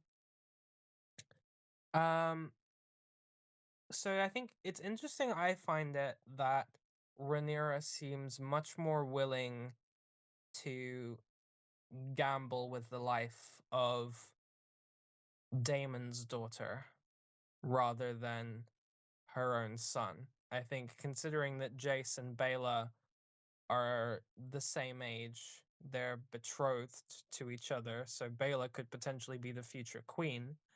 But yet Rhaenyra is still very willing to let Baela go out on her very tiny dragon and stuff like that and get into dangerous situations, but Jace is not allowed to go anywhere near that. I find that interesting on a number of levels. I think we do get this sort of characterization of Rhaenyra as this sort of virtuous character, but it does feel a little bit disingenuous that she's so willing to sort of gamble with Baela's life, but not Jace's. I just wanted to share that thought. I don't know if anybody shares my opinion on that, but Absolutely. It's I've been noticing it for a couple episodes now. She's just like making Bella do everything and not risking her own kin, really. Not direct on kin, so have nothing to add to that. I feel like Like she's maybe kind of too. she's using Bella as a surrogate to what she would want to do maybe herself, but not further than that. Isn't it in the same way that Daemon would go to combat and go to war, but Rhaenyra wouldn't? She's the regent. Jace is gonna be the regent. Their lives are more, I mean, they need to be more protected, quote unquote. In that way, in my opinion. Just like they wouldn't let Aegon go, but he went because he was drunk. yeah, no, I get what you mean. I just think that I think the way that the Greens approach things is sort of fundamentally different from the way that the Blacks do. I think Rhaenyra's approach is less pragmatic. It's a little bit more based on emotion. It's based on sort of, yes, I'll let you go because you're, you know, not directly related to me and stuff like that. I think maybe she uses that as sort of like a shield but I think there's definitely an underlying thing. Like, she's very willing to send Bela into the line of fire, pretty Not much. exactly. She Just like told her she's to stay willing to away. send sorry, just like she's willing to send Reina to protect her own children. Mhm. Yeah, I mean, I think Reyna's mission is substantially less dangerous. In fact, she's kind of getting her out of the line of fire. But it's interesting that you mentioned that as well, because she's given Reyna a huge level of responsibility as well, and just sort of sprung that on her. And you could tell that Reyna wasn't happy about it. She's basically said to Reyna, "You need to be the mother to my children, and you also need to carry with you the legacy of our entire house, so that if we die, it's your responsibility to make sure that the dragons don't die and that their heirs to the throne survive and stuff like that." So it's a huge responsibility she's put on Reyna's shoulders. It's a huge responsibility she's put on Bela's shoulders. And meanwhile, Jace is just standing in the background. And I think if he didn't do anything, Rhaenyra would be quite happy to let him stand in the background and not do anything. So I think I it's must remind you all of the last time that she sent one of her sons my way. Chomp. Oops. I think the biggest scare for Rhaenyra is Aemon coming back for Jacaerys. mm, I want to say I see what you mean when you say that you think that it kind of feels like the green team is more pragmatic, but for me it feels kind of only like it's just Otto who's like that, honestly. At least in this season it really feels like the green team is honestly as led by their emotions in terms of what actually has happened so far. They're about as led by their emotions as the black team is right now. Like Rhaenyra going to King's Landing was a choice led by her emotions, right? But everything that Aemon has done and Aegon has done, they've done it because they don't feel it's because of their feelings, less because they have logically decided that, like, I don't know, killing all of the rat catchers versus like one, or like burning your brother. It is they're all very emotional. I think Is Otto was just the best at kind of departmentalizing his emotions and like trying to figure out what he can do with like the cards that he has been given, right? Because I think that's what he did with Jaehaerys's death. I don't think that he just didn't feel it. I think he just decided to basically go into the mode of how can this tragedy help us in the end? Like what's the good that we can find here? I think that's basically what he did. And now that he's gone, I think the Greens are pretty emotional as well, at least the last few episodes. this is a vile accusation. Slanders. Where? all right. I feel I like swear on my the- mother's memory. Sorry. I feel like Rhaenyra kind of the only thing she sent Bela on was to patrol like near King's Landing. She told her to stay high and not engage with anyone, not be seen. Bela kind of took it upon herself, being her father's daughter, to engage and almost burn Kristen Cole, even though Rhaenyra didn't want her near any action. She was just supposed to be like looking from afar, basically not being seen. Also, Rhaenyra's been pretty protective of Rhaena. I mean, even Jace brings up we have Rhaena. She could try to claim a dragon, and Rhaenyra says, "No, I don't want her. I don't want to risk her life, especially because her last attempt was so close." I feel like she is protective of people that aren't her own kin, quote unquote. But Jace Yeah, is I mean, also her heir. I mean, that's another level of you need to protect him. to a point, yeah. Um. Anyways, but yeah, no, I do agree. You made you made some good points on that. I think as far as Rhaenys goes, sort of they're talking about Rhaenys. Baela's sort of reminiscing. Obviously, Baela looked up to Rhaenys. I think Baela wants to emulate Rhaenys, and so in this scene, when Rhaenyra is sort of reminiscing about the sort of person that Rhaenys was and her relationship and stuff like that, I think Baela has sort of internalized a lot of what Rhaenys has told her. Obviously, not Rhaena, Baela grew up with Rhaenys. She was sent to ward and stuff like that, while Rhaena stayed in the sort of King's Landing side of things. So she felt a really deep connection with Rhaenys, and I think it really hit her hard to lose her and stuff like that. So I'm really excited to see what comes next for Bela. I think she seems to really be coming into her own and taking a lot more of a lead in things, and she's getting her hands dirty. So I'm excited to see what she does more with her dragon and stuff like that going forward. Um, all right, so I think we'll sort of transition on to there's another Damon scene that's coming up. And it's an important one because so Damon's talking to Sir Simon, and Sir Simon is sort of giving him some updates about well, he's giving him some updates about the Blackwoods and the Brackens. But there's an interesting part of that scene which I think specifically about the ending. Damon wants to be called the king. Not the king consort, but the king.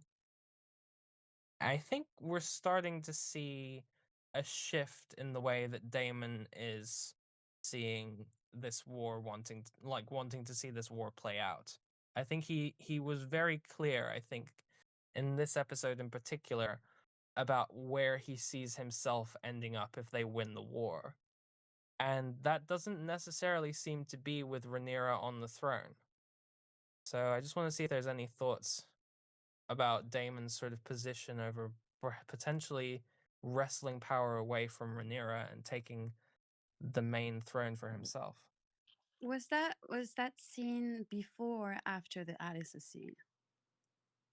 I'm going off of a episode breakdown rather than the episode itself, so it actually might be after. I just don't remember. Because Do we it want to is a talk about follow-up. Alice first?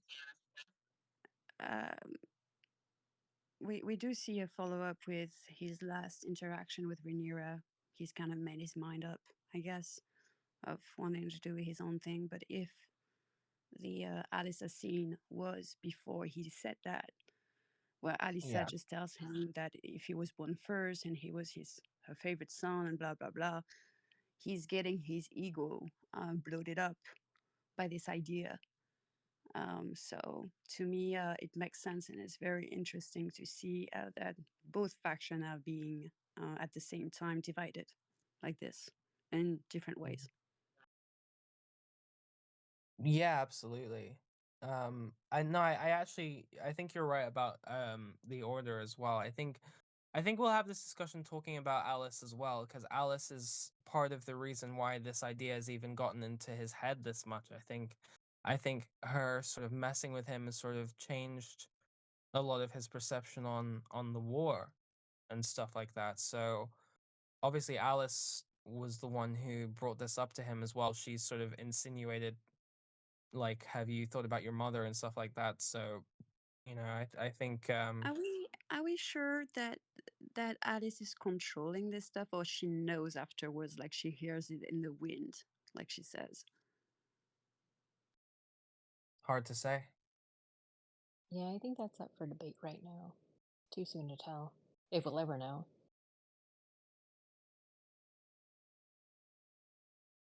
Anyone else want to jump in? Ari, Damon, Alice, Harrenhal? What I do want to say, after she asks him or mentions like his mom and she walks away and Simon walks up to Damon, you see Simon look over in her direction and his gaze kind of lingers, but he doesn't actually acknowledge her. What do y'all think that he sees? Because we Oh, haven't seen anybody else interact with Alice. I thought he was just giving them side eye, and that's probably not what it was actually going on. But I thought it was so funny. He like sees these two people having like a weird conversation. He's like, "What the hell was going on here?" I think that's a Or funny interpretation. What I or loved like about Alice, maybe oh, go Maybe ahead. she's all in his head. what I loved about Alice this episode is that she really nailed it in the coffin this time by confirming to Damon, who still somehow refuses to see it, that she knows what is going on in his head. When she talks about openly about his mother like this, right after the dream sequence or the fever dream sequence, she's really nailing it in the coffin. Like, I know exactly what you're going through right now. When she was a couple of episodes ago saying, Have you experienced anything of late like this? You know, playing innocent, and now she's really telling him, I know what's going on. And he still refuses to see it because Damon, I don't know.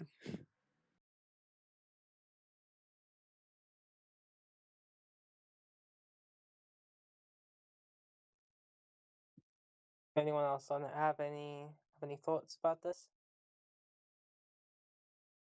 Damon and I heard Alice? someone saying that online with the Alice thing, that when Damon starts like trying to, come in and get them to bend the knee to Rhaenyra at Harrenhal, and they do right away, that when Alice walks in the background after Simon had told all of his, I presume they're his sons, to sit down or to stand, when the king's there, there's a lot of like, um, respect that he wants to show to like a royal member, but he never says anything to Alice. Like, no one really seems to address her when she's in the room, even when Damon's like seated and stuff.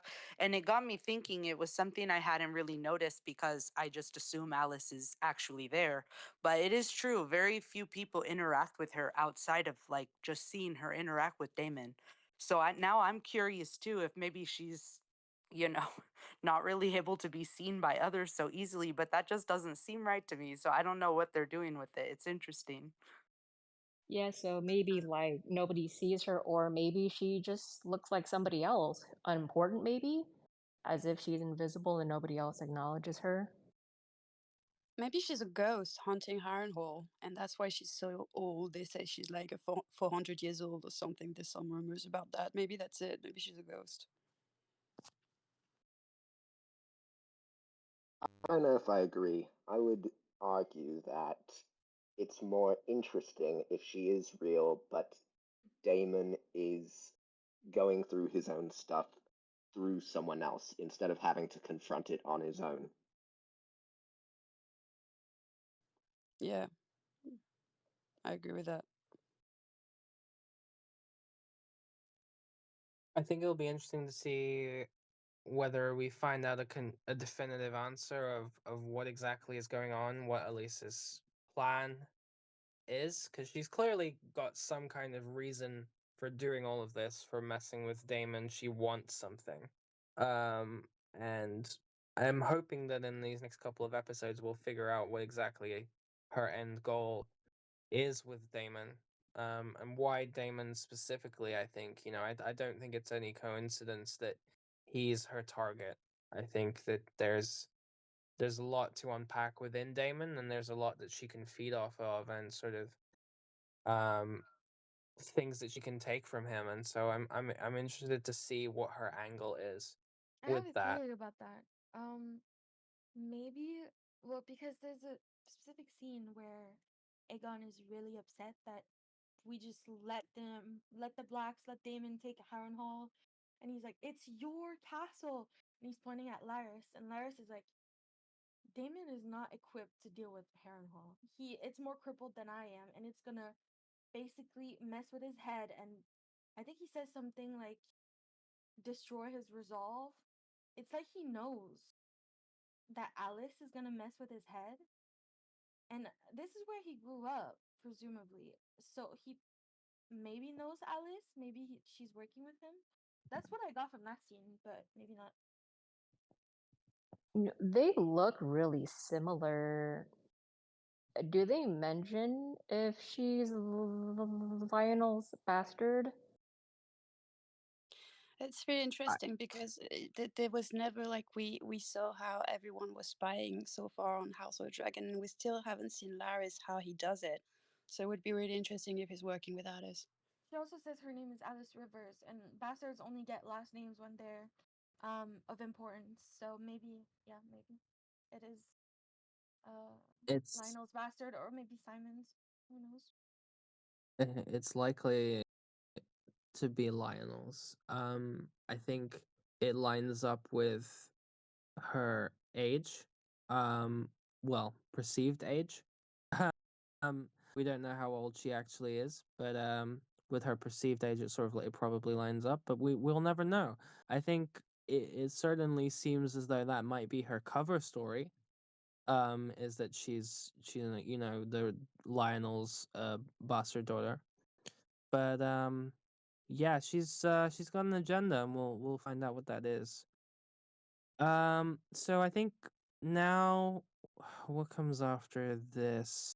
I think, oh yes, Regent, the title of the episode. So now we come on to the sort of crowning moment of the episode, which is the discussion of who is going to be the next de facto ruler of Westeros. I mean, Aegon is incapacitated right now, so who's going to come to the fore and rule in his place until the king recovers, or if the king recovers?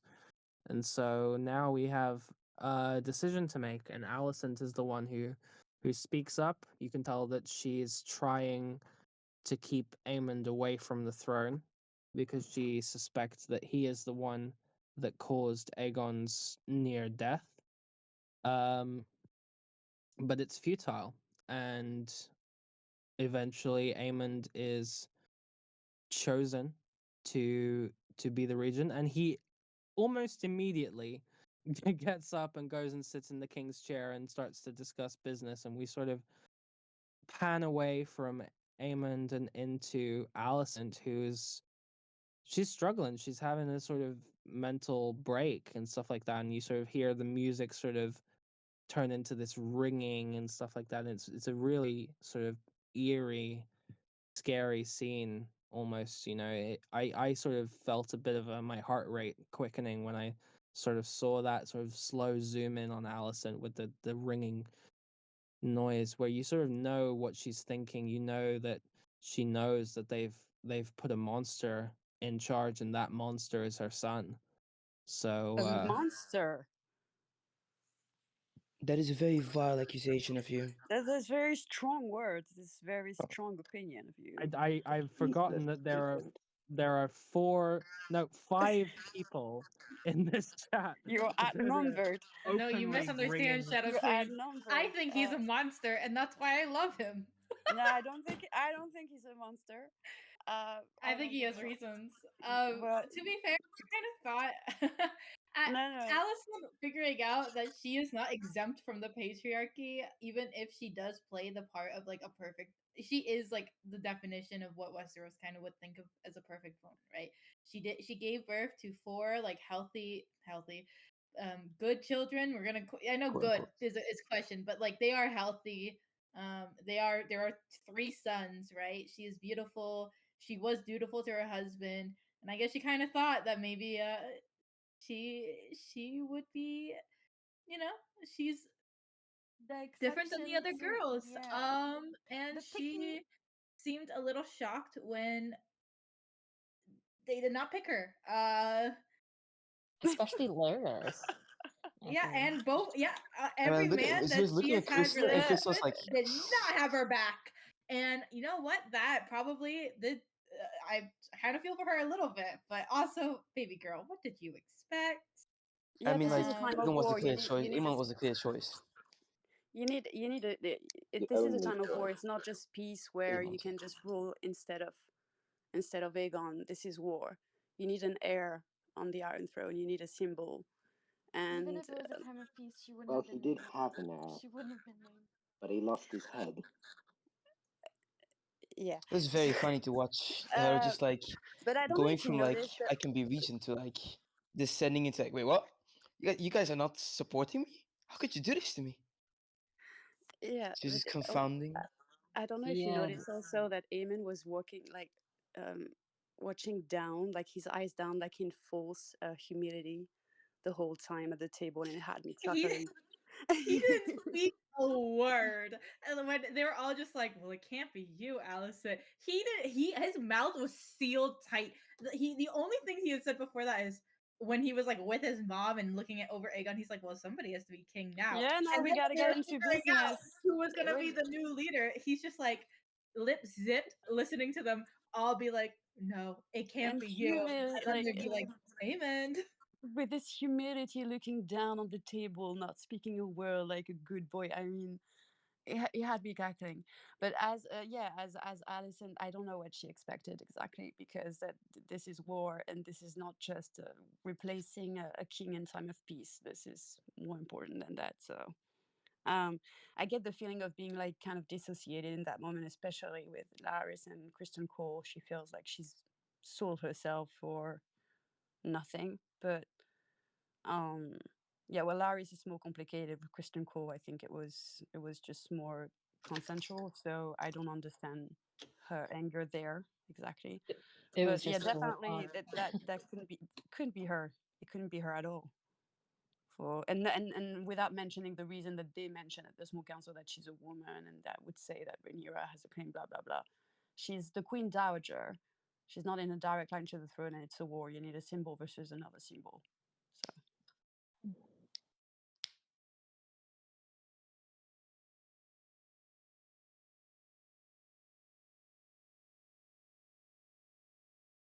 Anyone else wanna jump in, talk about sort of Allison and the whole Regent scene,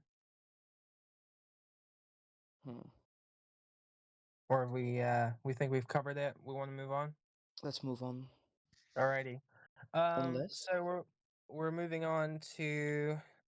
I think we'll talk briefly about Hugh.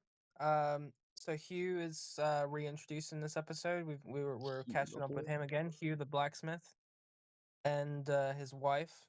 They're talking about their sick daughter.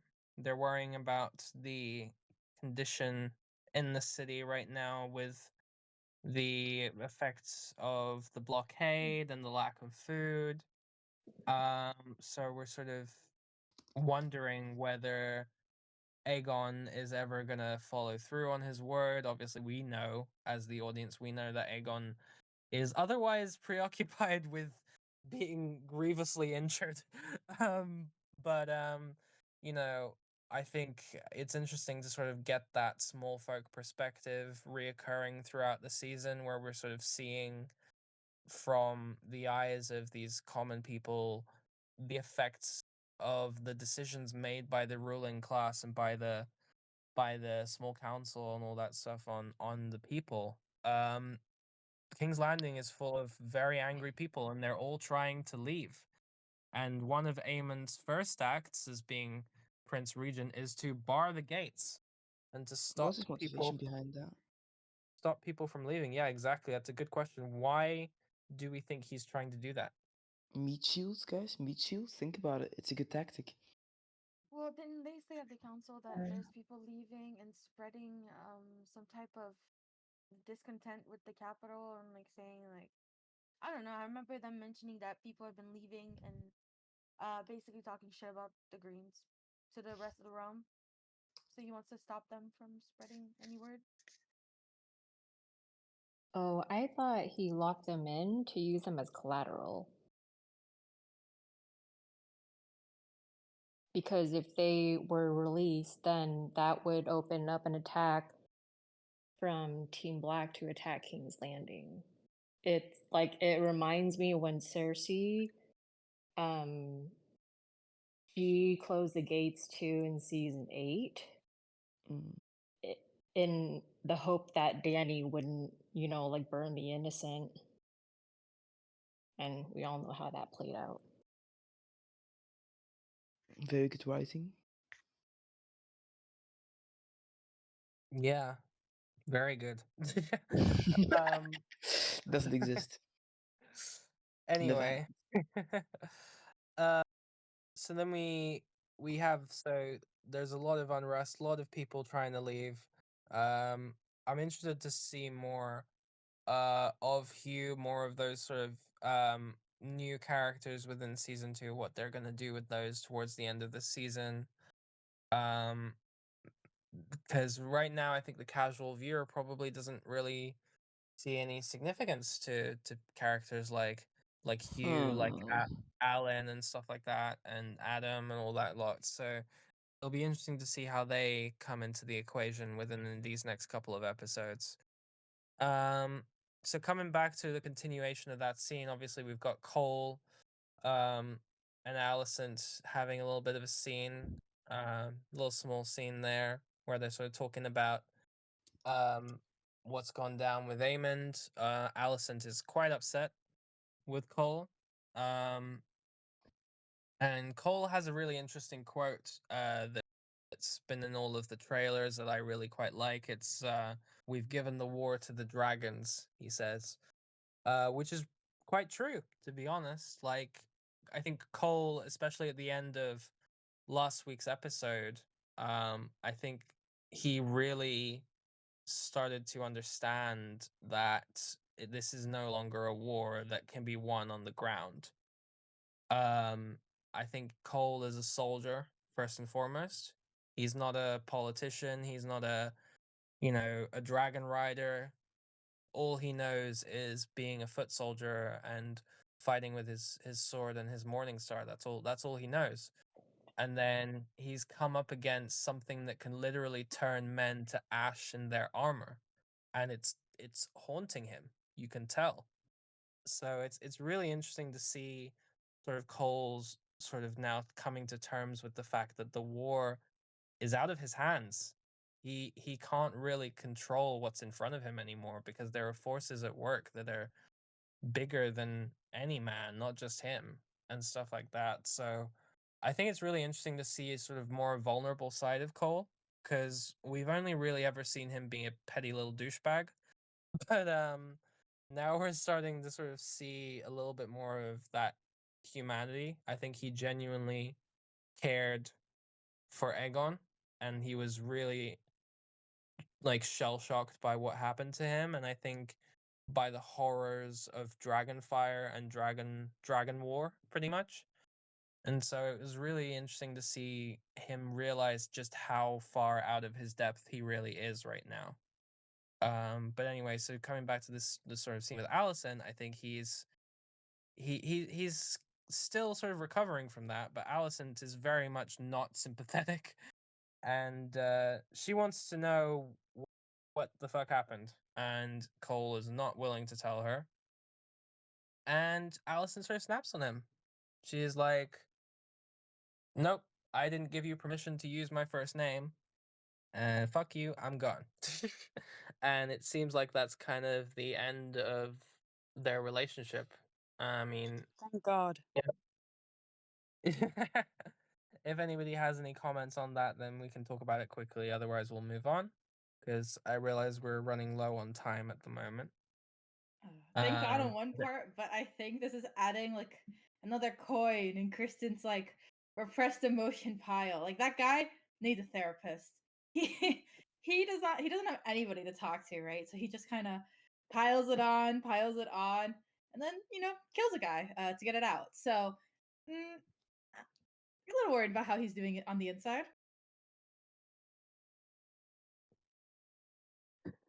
yeah, I he's have a question. go for it. Who still likes Kristen Cole now? Right now.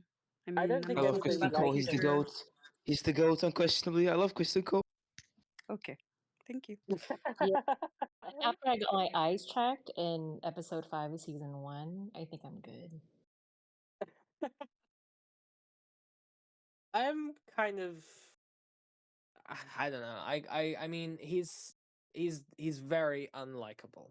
I think, he's written purposefully to be quite unlikable, and I think um at this point, I mean, you could make a case for Laris as well, but I think Kristen is very much the fandom's most hated at this point, which is surprising because you would think it would be Aegon, but I think the show has done a really good job of making Aegon more likable despite the horrific thing that he did in season 1. I think that's not forgivable, and nobody has forgiven him for it, but at the same time I think as a character and as a portrayal by Tom Glencarney as well, you have to give the actor his props. I think Aegon has become a much more likable character, and I think we honestly did miss him this episode. I think he's been doing a really good job at making this season quite entertaining on like a dramatic level, and he's added some humor as well, and I think we did kind of miss a little bit of that this episode. Kristen doesn't really add any of that. And I think that's why people seem to hate him, is because all he really adds is this bitter incel guy that just seems like the most insufferable asshole ever. But I do kind of feel a little bit, like a tiny little bit sorry for him. A little, very, very, very little bit. And I'm hoping That's generous of you, I think. it, like I said, it's a very small, tiny little bit, but I do kind of feel sorry for Kristen. He's like all the But other greens. They're terrible, but they're just so pathetic. You have to love them, Like How dare you? Oh my god. what do you mean? How dare I? Dare I? They are pathetic. They're so bad at emotions. It's so sad. I will never hear it. Eamon is not pathetic. He's my favorite pathetic little boy. I love him so much. Oh my god. I love him. I love how he's just staring at like Aegon just like dropped. I love how he's like going up to that soldier after. Did I just cut out? Yeah. So after Rook's Fest, he goes up to that soldier and is like, yo, and he touches that soldier and he just crumbles into ash. And he's like, what? He's like, wait a minute, you weren't supposed to be like an ash person? Yeah, welcome to the Dance You of look feels Dragons. larger than life. Well, welcome to the dance, exactly. Um, so I think we'll move swiftly on. We'll switch over perspectives back to the black side. So we got a few more scenes on the black side before we get to the climax of the episode. We've only got around 10 minutes left of the discussion, so I'm gonna sort of breeze through these next couple of scenes.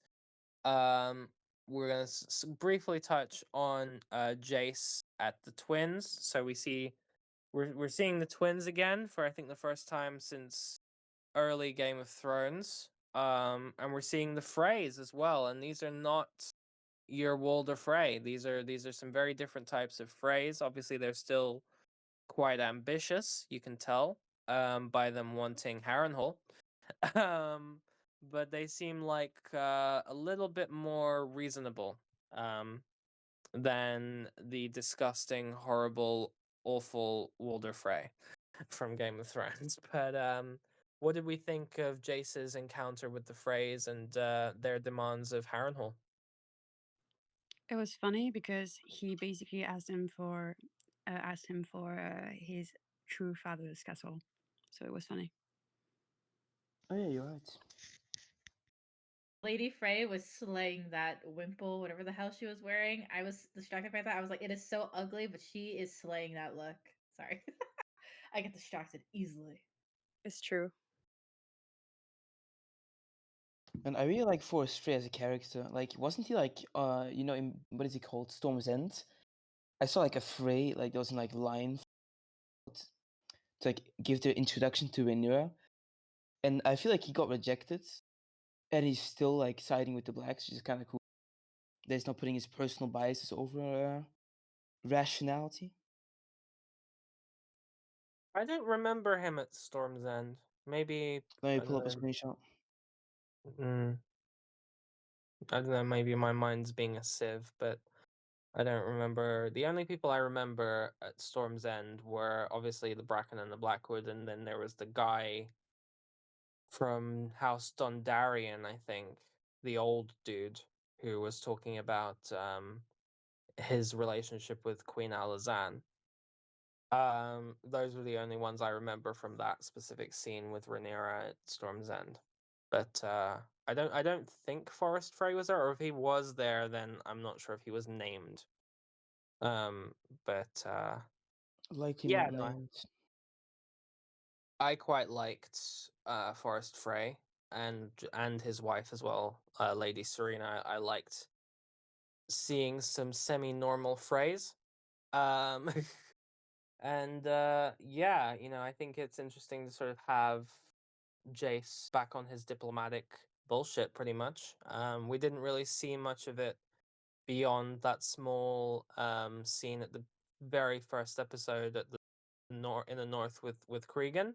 But we're seeing it again now. Jace putting his diplomatic hat on, and he did a good job, I think.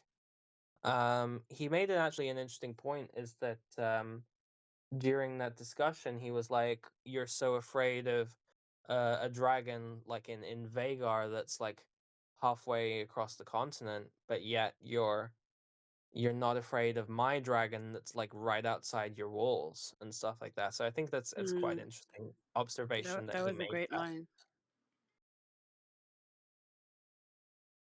Yeah, I mean, obviously Vermax is nothing compared to Vagar, but he's still a dragon, and he can very much still burn the twins if he wanted to. So it's interesting to see that they weren't intimidated in any way by Jace or by his dragon. I think people have seem to have a bit of a warped perception of what power is and the scales of power versus their own position. I think the phrase were a little bit arrogant there. I think they thought that Jace was just going to be a sort of meek little son, um, sent to do his mother's dirty work and stuff like that, and not really be able to stand up for himself. So I think he definitely proved his worth in that little scene there, and showed that he Well, wasn't someone to be messed with. well, in their defense, he's not a true Targaryen. Yeah, I guess so, but you know, that didn't really come up in the meeting. So, I think we sort of skipped ahead earlier when we were talking about um Damon talking to Alice, because that's the very next scene. Is then we sort of talk about um Damon and Alice having a bit of an argument. Um, Damon mentions that Aegon is likely to die, and that if Aemond took the throne, he would make the world suffer. I think it's interesting that Damon talks about that specifically because the fandom likes to compare the two and likes to say that Damon and Aemond are two sides of the same coin. But Damon is like, oh well, if Aemond was in power, everything would burn. Does he? I mean, because we saw that, you know, when he saw Aemond in his dream, he saw just him in an eye patch. So, do we think that Damon would do the same? Is Damon saying that, oh well, if Aemond did this, he'd burn everything, but if I was in power, what would Damon do if he was in power? In his mind, do you think? He would cut down every threat to his claim on the throne, that is for sure. As for the rest, I'm not sure about burning things because of what we've seen with the Brackens. He respected that. Um, so I'm not sure about that, but definitely he would cut down any threat. And we see that also in this episode as he proclaims himself king without the Regent part. Yeah, absolutely. Like I said, sorry, I'm just like having to speed through all of these because there's a lot of plot points that we haven't really been able to touch on very much. I'll briefly mention, like, feel free to jump in on anything that catches your ear, your eye. I want to say 'Cause something that we haven't mentioned because I think it's unfair, but we did cut down the fucking rat catchers, and that is good. A yes, just decision, I'm sure you would think. Cheese is finally going to. Well, I don't know if he's going to get buried, but Oh at yes, the least he's dog. on. Someone said in the chat the dog. Oh my god, the dog was the best character of the episode. You're Yeah, thinking of me. that dog is gonna be the next candidate for the Iron Throne. But yeah, no, I mean that poor dog. Even though it got kicked by Cheese, it's still loyal, still waiting for him. He was so happy. Oh my god. I loved how I think I heard its real name is Cheddar too, which I thought was so Oh my ironic. Oh gosh. my god. I've also heard I Mac. love that. He was just wailing his tail, and I think it was Addison and Crystal Cole speaking, and I was just looking at the dog in the background. I wasn't even listening to them. Mm, mm. Oh man. Um. All right, so we'll move on. I think because we already did sort of talk about the Damon and Alice thing. Damon planning to usurp the throne for himself. Um, And then obviously we've got the scene with Bayla. She's gone to meet with Corlys, who's really upset, as he would be, which makes sense. You know, he's grieving. He's not doing well. So that short scene with Bayla and Corlys. What did we think of Bayla in this scene, and just like Corlys's, I suppose, reaction and stuff to the That scene news was of him being offered hand? diabolical. It made me so sad.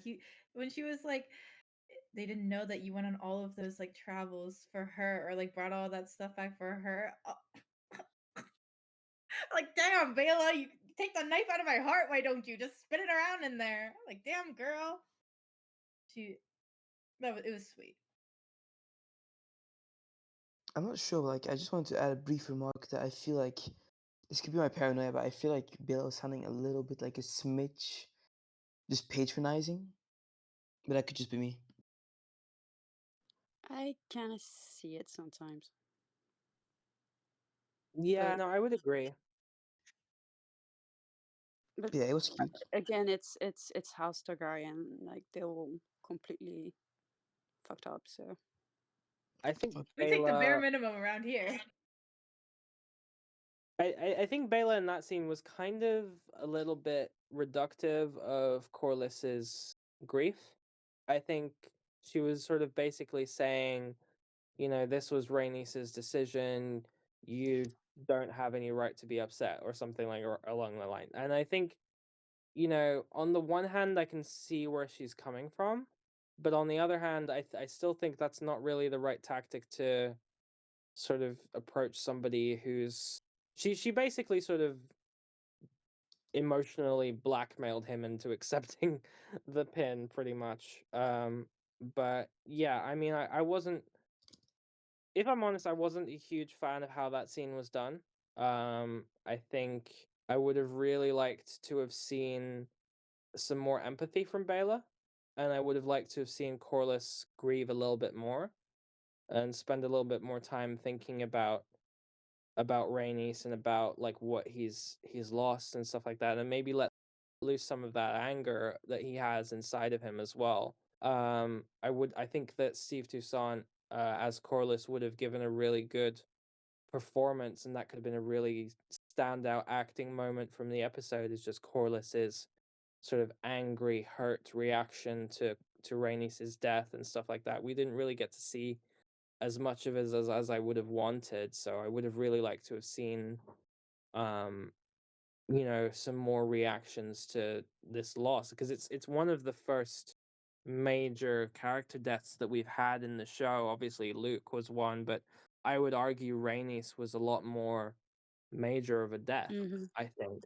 So I think, you know, since it's such a prominent moment, like it was such a huge way to end the last episode, I was really expecting to see a lot more characters be pensive about it and think about it and react in different ways, and we didn't really get as much of that as I was hoping for. So that's just my opinion on it.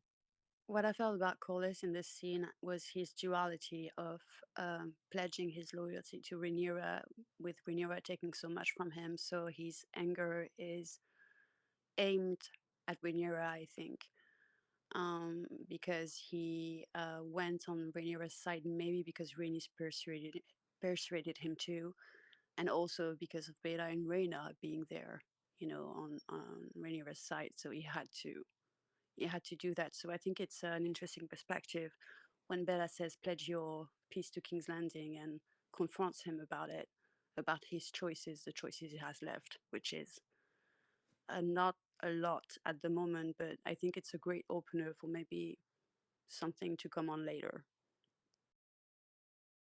Look, I think that